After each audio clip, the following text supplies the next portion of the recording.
Hi friends, welcome to our channel. ఈరోజు మనం 2023లో తెలుగు లాంగ్వేజ్ లో రిలీజ్ అయినటువంటి ఒక థ్రిల్లర్ మూవీ స్టోరీని డిస్కస్ చేద్దాం. అదే Kranthi. Now let's start our video.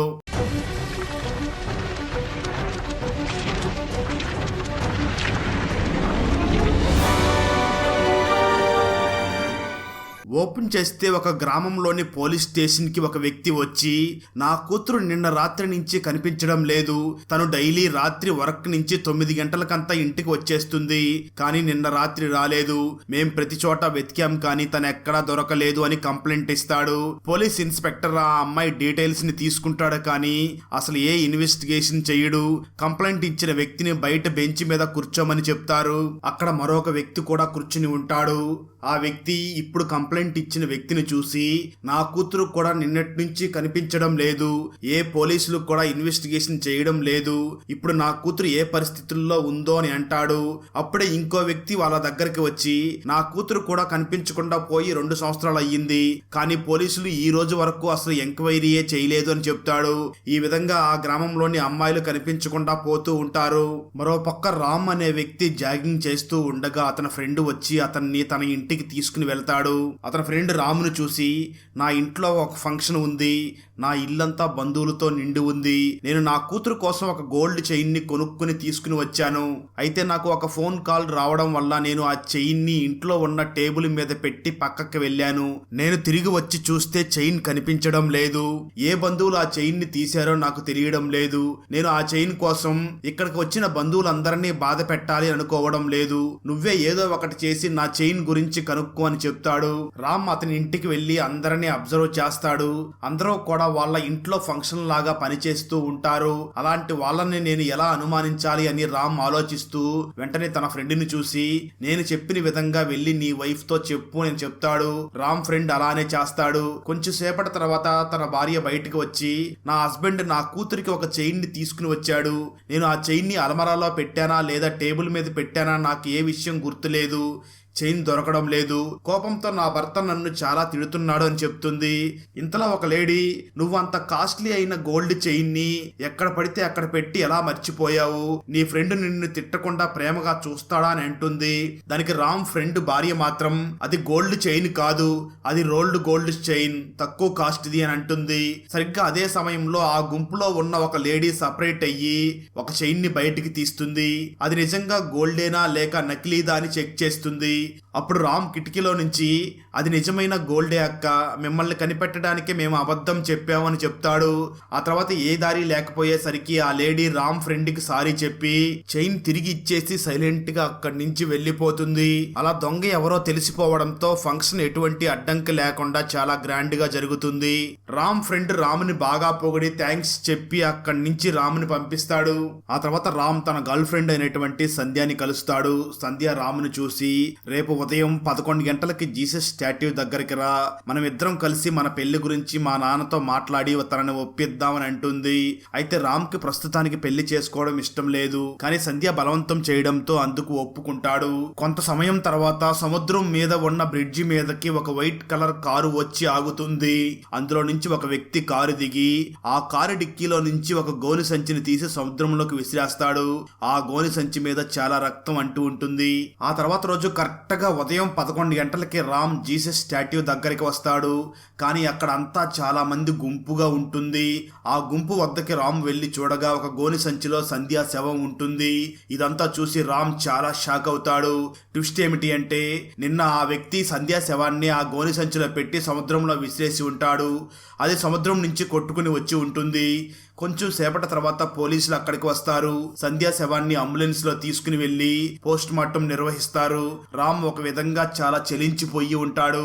Police investigation ప్రకారం సంధ్యాని కిడ్నాప్ చేసి చంపేశారు అని తెలుస్తుంది. కానీ ఆ కిడ్నాప్ చేసిన వ్యక్తి ఎవరు, ఎందుకు సంధ్యాని కిడ్నాప్ చేసి చంపేశాడు అనే విషయాన్ని పోలీసులు తెలుసుకోవాల్సి ఉంటుంది. ఈ సంఘటన తర్వాత రామ్ ఎవరితోనూ అస్సలు మాట్లాడడు, ఎప్పుడూ ఏడుస్తూనే ఉంటాడు. రామ్ని డిప్రెషన్ నుంచి బయటికి తీసుకురావడానికి రామ్ వాళ్ళ అమ్మ రాముని ఒక థెరపిస్ట్ దగ్గరికి తీసుకుని వస్తుంది. ఆ థెరపిస్ట్ రాముని చెక్ చేసి వెంటనే రాము వాళ్ళ అమ్మని చూసి రామ్ వాళ్ళ అమ్మకి ఒక రియల్ ఇన్సిడెంట్ గురించి చెప్తాడు. ఒక అమ్మాయి తన పక్కింటి అబ్బాయిని ప్రేమిస్తూ ఉండేది. వాళ్ళ ఇంట్లో నుంచి డైలీ ఆ అబ్బాయిని చూస్తూ ఉండేది. ఒక రోజు కూడా అతన్ని చూడకుండా ఉండలేకపోయేది. వాళ్ళ లవ్ గురించి వాళ్ళ ఇంట్లో పేరెంట్స్ కి తెలిసిన తర్వాత వాళ్ళు ఆ రెండు ఇళ్ల మధ్య ఒక బిల్డింగ్ ని కట్టేశారు. దానివల్ల ఆ అమ్మాయి ఆ అబ్బాయిని చూడలేకపోతుంది. ఆ విధంగా కొన్ని రోజులు గడిచాయి. ఒక రోజు ఆ అమ్మాయి తన కంటి చూపుని కోల్పోయింది. ఆ తర్వాత వెంటనే ఆ అమ్మాయిని డాక్టర్ దగ్గరికి తీసుకుని వెళ్లారు. ఆ డాక్టర్ ఆ అమ్మాయికి అతన్ని చూడడం డైలీ అలవాటు అయ్యింది. కానీ ఆ అమ్మాయికి ఇంకా ఆ అబ్బాయిని ఎప్పటికీ చూడలేను అని అర్థమయ్యేసరికి ఆ అమ్మాయి బ్రెయిన్ లో కొన్ని నర్వ్స్ పనిచేయడం ఆగిపోయాయి. దానివల్లే ఆ అమ్మాయి దృష్టి కోల్పోయింది. ఇది కేవలం ప్రేమలోనే ఇలా జరగదు. డైలీ మందు తాగే వ్యక్తి ఒక రోజు మందు తాగకుండా అస్సలు ఉండలేడు. ఒకవేళ అతనికి ఒక రోజు మందు దొరకకపోతే తన బ్రెయిన్ పనిచేయడం ఆగిపోతుంది. అదే విధంగా మీ అబ్బాయికి కూడా ఆ అమ్మాయి అలవాటయ్యింది. కానీ ఇది స్టార్టింగ్ స్టేజ్ లోనే ఉంది. ఆ అమ్మాయిని మర్చిపోయేలాగా చెయ్యండి. ఆ తర్వాతే మీ అబ్బాయి సెట్ అవుతాడు అని రామ్ అమ్మకు చెప్తాడు డాక్టర్. ఆ తర్వాత రోజు రామ్ ఇంటికి వాళ్ళ బంధువుల అమ్మాయి వస్తుంది. ఆ అమ్మాయి పేరు వినీత. ఆ అమ్మాయి రామ్ తో మాట్లాడడానికి ట్రై చేస్తుంది. కానీ రామ్ ఆమెని ఇగ్నోర్ చేసి అక్కడి నుంచి వెళ్ళిపోతాడు. నిజానికి రామ్ సంధ్యాని మర్చిపోలేకపోతూ ఉంటాడు. అతను ప్రతి చోట సంధ్యానే చూస్తూ ఉంటాడు. ఆ తర్వాత రామ్ ఇంటికి రమ్య అనే ఒక అమ్మాయి వస్తుంది. రమ్య వాళ్ళ బ్రదర్ ఒక యాక్సిడెంట్ లో చనిపోయి ఉంటాడు. రామ్ తన బ్రదర్ లాగా ఫీల్ అయ్యి రాఖీ కడుతుంది. అయితే రామ్ మాత్రం రమ్యతో అస్సలు ఎమోషనల్ గా అటాచ్ అవ్వడు. సైలెంట్ గా తన రూమ్ లోకి వెళ్ళిపోతాడు. రామ్ వాళ్ళ అమ్మ రమ్యని చూసి తొందరగా సెట్ అయిపోతుంది. నువ్వు బాధపడకు, ఇది నీ ఇల్లు అని అనుకో, నీకెప్పుడు కావాలంటే అప్పుడు రా అని ఓదార్స్తుంది. కానీ కొన్ని రోజుల తర్వాత రామ్ బర్త్డే వస్తుంది. ఒకరోజు రమ్య కనిపించకుండా పోతుంది. రమ్య ఫాదర్ పోలీస్ స్టేషన్ లో కంప్లైంట్ చేయడానికి వెళ్తాడు. కానీ పోలీసులు ఏమీ పట్టించుకోరు. ఆ తర్వాత రమ్య ఫాదర్ పోలీసులకి మనీ ఇస్తాడు. అప్పుడు ఆ ఇన్స్పెక్టర్, ఒకవేళ మీరు ముందే మనీ ఇచ్చి ఉంటే మేము ఎప్పుడో ఇన్వెస్టిగేషన్ ని స్టార్ట్ చేసేవాళ్ళం, మీ అమ్మాయి ఖచ్చితంగా దొరుకుతుంది అని అంటాడు. మరో పక్క రమ్యని కిడ్నాపర్స్ ఒక ప్లేస్ లో బంధించి ఉంటారు. రమ్య వాళ్ళ నుంచి తప్పించుకుని పారిపోవడానికి ట్రై చేస్తుంది. కానీ ఒక కిడ్నాపర్ 4 days తర్వాత నేనే సొంతంగా నిన్ను స్వర్గానికి చేరుస్తాను అని అంటాడు. సంధ్య కూడా ఈ గ్యాంగ్ కే దొరికి ఉంటుంది. వాళ్ళ నుంచి పారిపోవడానికి ట్రై చేస్తున్న టైంలోనే తను కింద పడిపోతుంది. తన తల మీద దెబ్బ తగులుతుంది. కానీ ఆ గ్యాంగ్ సంధ్యాని బ్రతకనివ్వకుండా గొంతు మీద కాలు పెట్టి నొక్కి చంపేసి ఉంటారు. ఆ తర్వాత తనని గోను సంచిలో పెట్టి సముద్రంలో పడేసి ఉంటారు. కానీ ఈ గ్యాంగ్ అమ్మాయిల్ని ఎందుకు కిడ్నాప్ చేస్తుంది, ఎందుకు చంపుతుందో అది ఇప్పటికీ ఒక మిస్టరీగానే ఉంటుంది. ఆ తర్వాత రాము వాళ్ళ అమ్మ రాముని చూసి సంధ్యాకి జరిగినట్లుగానే రమ్యకి జరగకూడదు, అందువల్ల నువ్వు ఏదో ఒకటి చెయ్యి అని అంటుంది. అయితే రామ్ మాత్రం అవేమీ పట్టించుకోకుండా సముద్రం మీద ఉన్న ఆ బ్రిడ్జి మీదకి వెళ్లి అక్కడే నిల్చొని ఉంటాడు. అప్పుడు సంధ్య తన ఎదురుగా వచ్చి తనని చూసి, నన్ను గుర్తు చేసుకుంటూ ఏడిస్తే ఏమీ రాదు, నువ్వు వెళ్లి రమ్యాని వెతుకు అని చెప్పినట్లుగా అనిపిస్తుంది. ఆ తర్వాత రామ్ కూడా రమ్యాని కాపాడాలి అనుకుంటాడు. వెంటనే వాళ్ళ అమ్మ దగ్గరికి వెళ్లి రమ్యాని కాపాడి ఇక్కడికి తీసుకుని రావాలా లేదా వాళ్ళ ఇంటి దగ్గర డ్రాప్ చెయ్యాలని అడుగుతాడు. చాలా రోజుల తర్వాత రామ్ మాటల్ని విన్న రామ్ వాళ్ళ అమ్మ చాలా సంతోషించి ఇక్కడికి తీసుకుని రా అని చెప్తుంది. మరో పక్క ఇన్స్పెక్టర్ కి ఒక పొలిటీషియన్ కాల్ చేసి నా ఫ్రెండ్ కూతురు మిస్సింగ్, తొందరగా తను ఎక్కడ ఉందో కనుక్కో అని చెప్తాడు. ఇన్స్పెక్టర్ కానిస్టేబుల్ మీద ప్రెజర్ చేసి ప్రతి చోట ఇన్వెస్టిగేషన్ చేయిస్తాడు. కానీ ఏ క్లూ దొరకదు. రామ్ తన బంధువు అయినటువంటి కానిస్టేబుల్ ని కలిసి రామ్ చాలా రిక్వెస్ట్ చేయడం వల్ల ఆ కేసుకు సంబంధించిన డీటెయిల్స్ అన్ని రామ్ కి ఇస్తాడు ఆ కానిస్టేబుల్. అప్పుడు రామ్ కి రమ్య కనిపించకుండా పోయిన రోజు రాత్రి ఒక అమ్మాయితో పాటు స్కూటర్ లో లైట్ హౌస్ దగ్గరికి వచ్చింది అని తెలుస్తుంది. ఆ సమయంలో రమ్య బుర్కా వేసుకుని ఉంటుంది. లైట్ హౌస్ దగ్గర ఉన్న సీసీ కెమెరాల్లో ఇది మొత్తం రికార్డ్ అయి ఉంటుంది. కానీ రామ్ కి రమ్యకి ఎవరో బాయ్ ఫ్రెండ్ లేరు. అలాంటప్పుడు ఇంత రాత్రి సమయంలో బుర్కా వేసుకుని ఈ ప్లేస్ కు ఎందుకు ఒక అమ్మాయితో కలిసి వచ్చింది అని అనుకుంటాడు. అప్పుడు కానిస్టేబుల్, ఈ ప్లేస్ లో రమ్య దుప్పట్టా కూడా మాకు దొరికింది, అందువల్ల తను రమ్యనే అని మాకు కన్ఫర్మ్ అయ్యింది. లైట్ హౌస్ వైపు ఒక గ్రామం ఉంది, కానీ అక్కడికి ఒంటరిగా ఎంక్వైరీ చేయడానికి రాలేను, మనకి స్పెషల్ ఫోర్స్ కావాలి అని అంటాడు. దానికి దానికి రామ్ మాత్రం స్పెషల్ ఫోర్స్ అవసరం ఏముంది, నా దగ్గర నా ఫ్రెండ్స్ ఫోర్స్ ఉంది కదా అని చెప్పి రామ్ తన ఫ్రెండ్స్ తో పాటు దగ్గరలో ఉన్న గ్రామంలో విచారిస్తూ ఉంటాడు. కానీ అతనికి రమ్య గురించి ఒక చిన్న క్లూ కూడా అసలు ఏమీ దొరకదు. రాత్రి రామ్ ఫ్రెండ్ ఒకడు లేట్ గా వస్తాడు. అతన్ని అడిగినప్పుడు ఆ వ్యక్తి ట్రాఫిక్ లో ఇరుక్కున్నాను అని అంటాడు. అప్పుడు రామ్ వెంటనే ఎవరికీ చెప్పకుండా ఆ లైట్ హౌస్ కు వెళ్తున్న దారిలో వెళ్తాడు.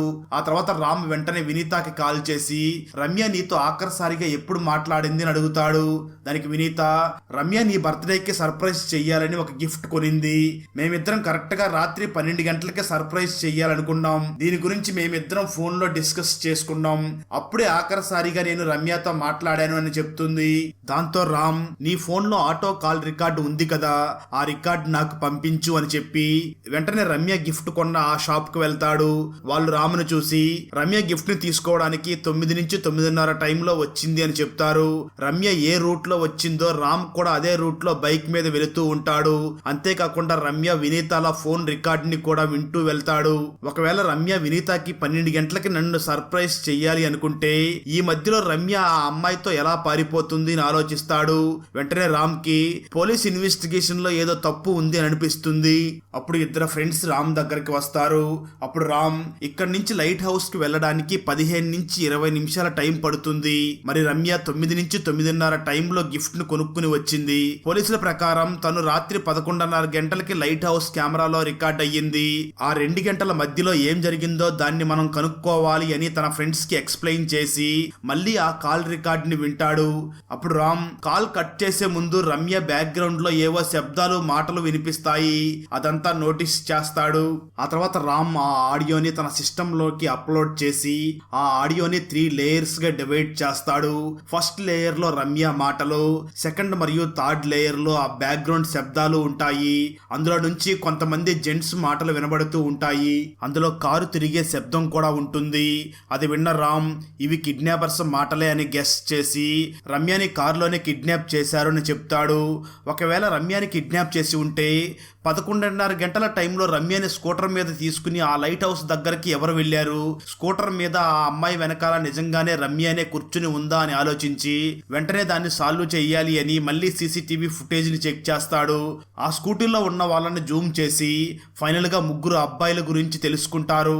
ఆ తర్వాత ఆ 3 అబ్బాయిలు రామును చూసి మాకు ఒక వ్యక్తి 3,000 రూపాయలనిచ్చి అలాగే ఈ స్కూటర్ ని కూడా ఇచ్చి రాత్రి 11:30 గంటలకి లైట్ హౌస్ దగ్గరికి మీ ఇద్దరు డ్రైవ్ చేసుకుని వెళ్ళండి, మీలో ఒకరు బుర్కా వేసుకుని రావాలి అని చెప్పాడు. అతను చెప్పిన విధంగానే మేము అలానే చేశాము. మనీ ఇచ్చినందుకే మేము అలా చేశాం. వాళ్ళ ఫేస్ మొత్తం కవర్ అయి ఉంది, అందుకే మేము వాళ్ళని సరిగ్గా చూడలేదు అని చెప్తారు. అయితే ఇది మొత్తం విన్న తర్వాత రామ్ కి ఇదంతా ఆ గ్యాంగ్ పోలీసుల్ని కన్ఫ్యూజ్ చేయడానికి ఇలా చేశారు. అందరికీ రమ్య తన బాయ్ ఫ్రెండ్ తో లేచిపోయింది అని అనిపించేలాగా ఇలా చేశారు. ఇలా చేసి సీసీటీవీలో రికార్డ్ అయితే పోలీసులు ఆ వీడియోను చూసి ఆ రమ్య తన బాయ్ ఫ్రెండ్ తో లేచిపోయింది అని కేసు క్లోజ్ అవుతుంది. అంటే ఆ గ్యాంగ్ ఈజీగా తప్పించుకోవచ్చు అని అలా ప్లాన్ చేస్తారు. అలా రామ్ చాలా తెలివిగా ఇన్వెస్టిగేషన్ చేస్తూ ఉంటాడు. ఆ తర్వాత రామ్ సంధ్య ఇంటికి వెళ్లి సంధ్య వాళ్ళ నాన్నని కలిసి, సంధ్య ఒక ఇంటెలిజెంట్ అమ్మాయి, తను నా కోసం ఖచ్చితంగా ఏదో ఒక ఎవిడెన్స్ ని వదిలేసి ఉంటుంది, సంధ్య వస్తువులు ఏమైనా ఉంటే నాకు ఇస్తారా అని అడుగుతాడు. దాంతో సంధ్య ఫాదర్ రామ్ దగ్గరికి ఒక బ్యాగ్ ని తీసుకుని వచ్చి పోలీసులు ఈ బ్యాగే నాకు ఇచ్చారు అని చెప్తాడు.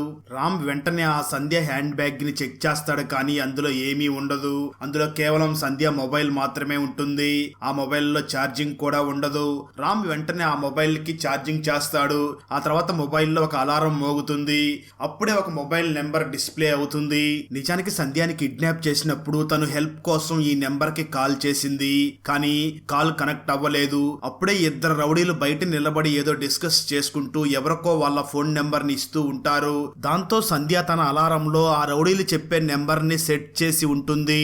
ఒకవేళ ఈ మొబైల్ తర్వాత ఎవరికైనా దొరికితే నాకు హెల్ప్ చేస్తారు అని సంధ్య అలా చేసి ఉంటుంది.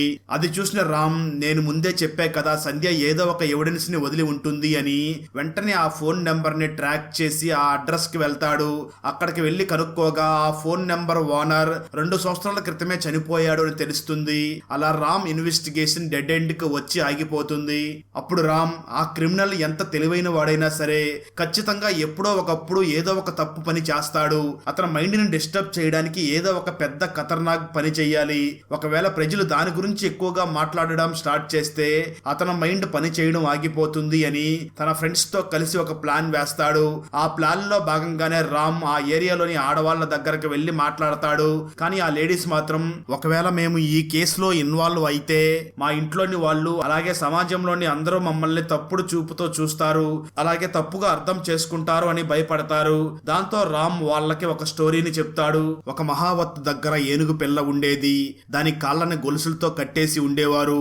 ఆ ఏనుగు ఎప్పుడూ కాపాడండి అని అరుస్తూనే ఉంటుంది. కానీ అప్పటికే ఆ ఏనుగు పిల్ల దగ్గర ఆ చైన్స్ ని విరక్కొట్టే అంత శక్తి లేదు.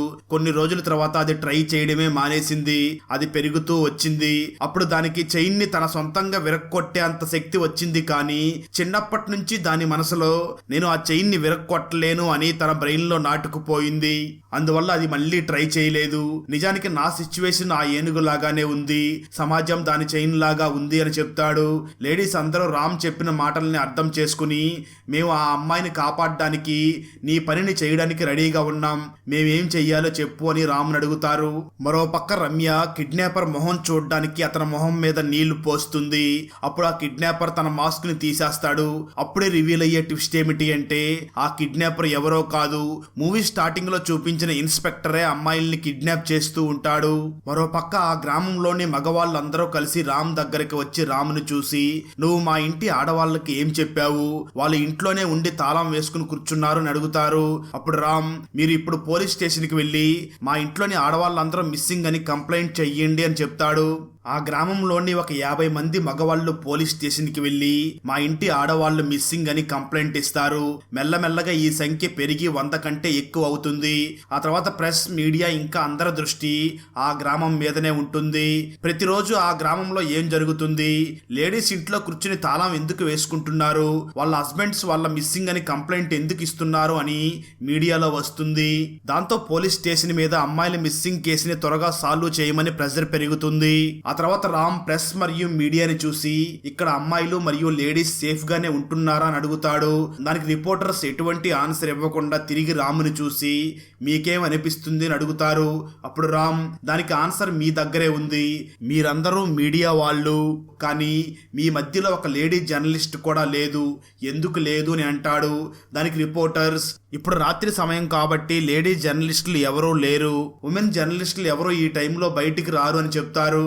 రామ్ వెంటనే జర్నలిస్టులని చూసి నేను అదే చెప్తున్నాను, లేడీస్ ఓన్లీ పగలు మాత్రమే డ్యూటీ చేస్తున్నారు, రాత్రి ఎందుకు చేయలేకపోతున్నారు అంటే వాళ్ళ సేఫ్టీయే కారణం. ఇక్కడ లేడీస్ కి నిజంగా సేఫ్టీ లేదు. ఇప్పుడు ఈ కేసు గురించి మాట్లాడుకుందాం. రమ్య అనే అమ్మాయిని కిడ్నాప్ చేసి చాలా టైం అయింది, కానీ పోలీసులు ఎటువంటి యాక్షన్ తీసుకోలేదు. కేవలం రమ్యనే కాదు, తనకంటే ముందు ఎంతో మంది అమ్మాయిలు మిస్ అవుతూ వచ్చారు అని చెప్పి మీడియాకి రమ్య ఫొటోస్ ని చూపిస్తాడు. దాంతో ఆ న్యూస్ టీవీలలో టెలికాస్ట్ అవుతూ ఉంటుంది. రామ్ తన నెంబర్ ని మీడియా వాళ్ళకిచ్చి ఒకవేళ మీకు ఏ విషయం తెలిసినా నాకు ఈ నెంబర్ కి కాంటాక్ట్ చేసి చెప్పండి అని అంటాడు. అలాగే రామ్ మీడియా వాళ్ళని చూసి రమ్యకి మిగతా అమ్మాయిలకి ఏం జరిగిందో తెలియలేదు, అసలు వాళ్ళకి ఏం జరిగిందో తెలిసే వరకు నేను ఈ పోరాటాన్ని ఆపను అని అంటాడు. ఆ తర్వాత రామ్ కి ఒక లేడీ కాల్ చేసి నేను ఒక పొలిటీషియన్ ఇంట్లో పనిచేస్తున్నాను, నేను ఆ అమ్మాయిని చూశాను అని చెప్తుంది. ఆ తర్వాత రామ్ ఆ అమ్మాయి చెప్పిన అడ్రస్కి వెళ్ళి సెర్చ్ చేస్తాడు. అప్పుడు తనకి రమ్య కనిపిస్తుంది. దాంతో రామ్ రమ్యని కాపాడి బయటికి తీసుకుని వస్తాడు. ఆ తర్వాత రమ్య మీడియాని చూసి ఒక పొలిటీషియన్ మరియు ఒక పోలీస్ ఇన్స్పెక్టర్ కలిసి నన్ను కిడ్నాప్ చేశారు, మిగతా అమ్మాయిల్ని కూడా వీళ్ళే కిడ్నాప్ చేశారు అని చెప్తుంది. ఆ తర్వాత రామ్ అక్కడి నుంచి వెళ్ళిపోతాడు. ఆ తర్వాత రామ్ ఆ పోలీస్ ఇన్స్పెక్టర్ని మరియు పొలిటీషియన్ని బాగా కొడతాడు. అప్పుడు ఇన్స్పెక్టర్ నాకు ప్రమోషన్ కావాలి, ఆ పొలిటీషియన్ కి అమ్మాయిలు కావాలి, అందువల్ల నేను అమ్మాయిల్ని కిడ్నాప్ చేసి అతనికి హ్యాండ్ ఓవర్ చేసేవాడిని. ఆ తర్వాత అతను నాకు ప్రమోషన్ ఇచ్చాడు. క్రైమ్ చేసిన తర్వాత సాక్ష్యాలని తుడిచివేయడానికి ఆ అమ్మాయిల్ని చంపేసేవాళ్ళం, వాళ్ళని గోని సంచిలో పడేసి వాళ్ళని వెంటనే డిస్పోజ్ చేసేవాళ్ళం అని నిజాన్ని చెప్తాడు.